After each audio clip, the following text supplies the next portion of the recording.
নামাজের প্রথম রাকাতে সূরা নাস পড়ে ফেললে দ্বিতীয় রাকাতে করণীয় কি, কোন সূরা পড়ব? মহিলাদের হাত মোজা পা মোজা না পড়লে কি পর্দা আদায় হয়? মোবাইলে মেয়েদের গজল কোরআন তেলাওয়াত দেখা জায়েজ কিনা, দেখলে কি গুনাহ হবে? আর মেয়েরা ছেলেদের গজল দেখতে পারবে কিনা? আসসালামু আলাইকুম ওয়া রাহমাতুল্লাহি ওয়া বারাকাতুহু। প্রিয় দর্শক, মনোযোগ সহকারে ভিডিওটি শেষ পর্যন্ত দেখুন, অন্যথায় কোনো মাসালায় ভুল বোঝার সম্ভাবনা থাকে। আর সরাসরি কোনো প্রশ্ন করতে বা লিখিত কোনো বিষয়ে সমাধান পেতে ফতোয়া বিভাগে স্ক্রিনে দেওয়া নম্বরে ইমো অথবা হোয়াটসঅ্যাপে যোগাযোগ করবেন।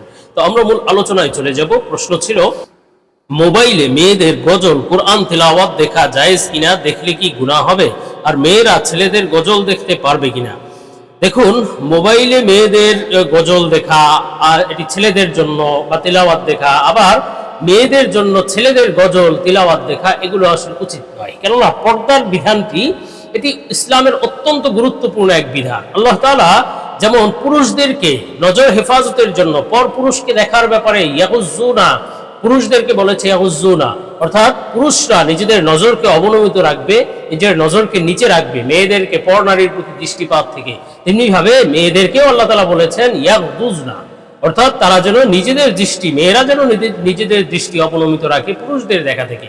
এই জন্য পর পুরুষ পর নারীকে দেখা, পর নারী পর পুরুষকে দেখা, এটা থেকে বিরত থাকতে হবে। এটা পর্দা লঙ্ঘনের অন্তর্ভুক্ত।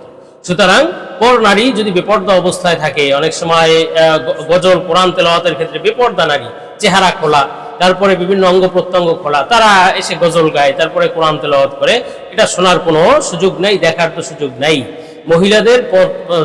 মহিলাদের কণ্ঠ সতরের অন্তর্ভুক্ত বলা হয়েছে, যেহেতু ফিতনার সময়, এজন্য কণ্ঠ পর্যন্ত মেয়েদের গোপন রাখা উচিত।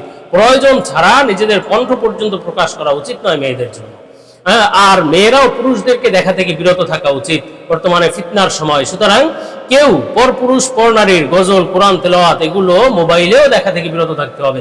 যেটা সরাসরি করা নাজায়েজ, যেটা সরাসরি করা পর্দা লঙ্ঘন, সেটা মোবাইলের মধ্যে টিভির মধ্যে দেখাও পর্দা লঙ্ঘনের অন্তর্ভুক্ত, গুনাহের অন্তর্ভুক্ত, হারামের অন্তর্ভুক্ত। এজন্য পর নারী মহিলাদের গজল কোরআন তেলাওয়াত এগুলো রেকর্ড করে ছাড়া জায়েজ নাই মেয়েদের জন্য, এবং বেপর্দা অবস্থায় নিজেকে উপস্থাপন করা এটা সম্পূর্ণরূপে হারাম। এবং পর্দা সহকারে আপনি নিজে তেলাওয়াত করলেন, সেটা মানুষকে আপনি সকল পর পুরুষের সামনে উপস্থাপন করার কি মানে আছে?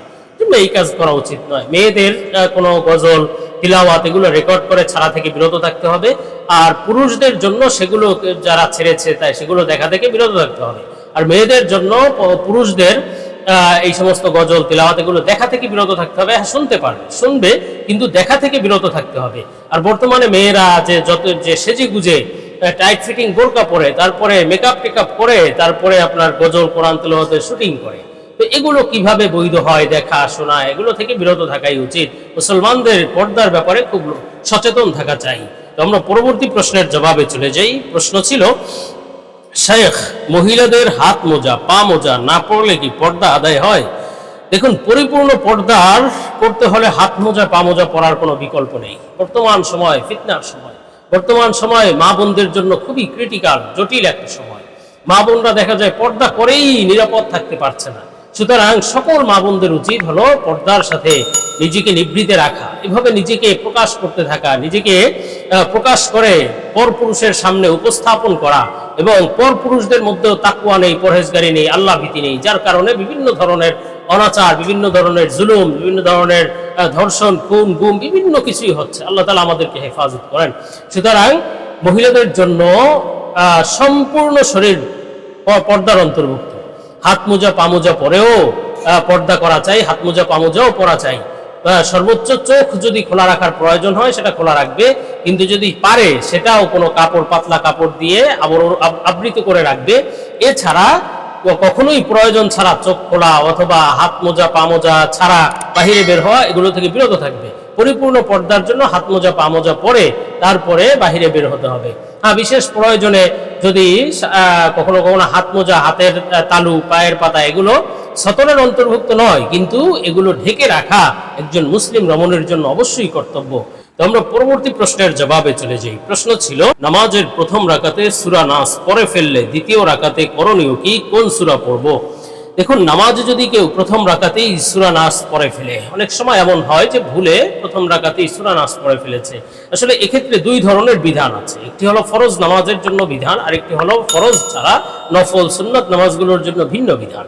ফরজ নামাজের জন্য বিধান হলো কেউ যদি মনে থাকা সত্ত্বে এমন করতে পারবে না, কারণ মনে আছে এবং স্মরণ থাকা সত্ত্বে সে আগে সূরা নাস পড়তে পারবে না, বরং আগে আগের সূরা পড়তে হবে, পরের রাকাতে পরের সূরা পড়তে হবে। কোরআনের যেই তারতিব, যেই সিরিয়াল, এই সিরিয়াল রক্ষা করতে হবে। কেউ যদি ইচ্ছাকৃতভাবে এই সিরিয়াল ব্রেক করে, পরের সূরা আগে পড়ে আগের সূরা পরে পড়ে, অর্থাৎ সূরা নাস আগে পড়লো, তো বাধ্য হয়ে তার এর আগের সূরা পরের রাকাতে পড়তে হবে, এটা মাকরুহ। ইচ্ছাকৃতভাবে ফরজ নামাজে এই কাজটি করা মাকরুহ। কিন্তু অনিচ্ছায় যদি কেউ করে ফেলে, ভুলে করে ফেলেছে, ভুলে প্রথম রাকাতেই সূরা নাস পড়ে ফেলেছে, এখন দ্বিতীয় রাকাতে সে কোন সূরা পড়বে? পরে তো আর কোনো সূরা নেই, তাহলে এক্ষেত্রে তার জন্য সে আগের সূরা পড়বে, সূরা ফালাক পড়তে পারে, আরো আগের সূরা পড়তে পারে। তবে তার জন্য এক্ষেত্রে ইচ্ছাকৃতভাবে এই কাজটি করা যাবে না, অনিচ্ছায় করলেও মাকরুহ হবে না। ইচ্ছাকৃত করা মাকরুহ, কিন্তু অনিচ্ছায় করলে নামাজের কোনো ত্রুটি হবে না, ক্ষতি হবে না, এবং সিজদায়ে সাহুও দিতে হবে না অনিচ্ছাকৃত করলে, এবং ইচ্ছাকৃত করলে তো দিতে হবেই না। এটি হলো ফরজ নামাজের ব্যাপারে। আর নফল নামাজের ব্যাপারে এবং সুন্নত নামাজে যে কোনো সূরা পড়তে পারে, সূরা নাস আগে পড়তে পারে, সমস্যা নেই, এটা মাকরুহ হবে না। এবং সে যে কোনো আগে পড়ে, অর্থাৎ এই সিরিয়াল রক্ষা করার বিষয়টি ফরজ নামাজের ব্যাপারে জরুরি বা মাকরুহ হওয়া না হওয়ার বিষয়। কিন্তু নফল সুন্নত নামাজে পরের সূরা আগে পড়তে পারে, আগের সূরা পরে পড়তে পারে, এটি ইচ্ছাকৃতও করতে পারে, আর অনিচ্ছায় করে তো কোনো সমস্যা নাই। ফরজ নামাজের বেলায় এই সিরিয়াল রক্ষা করাটা উচিত।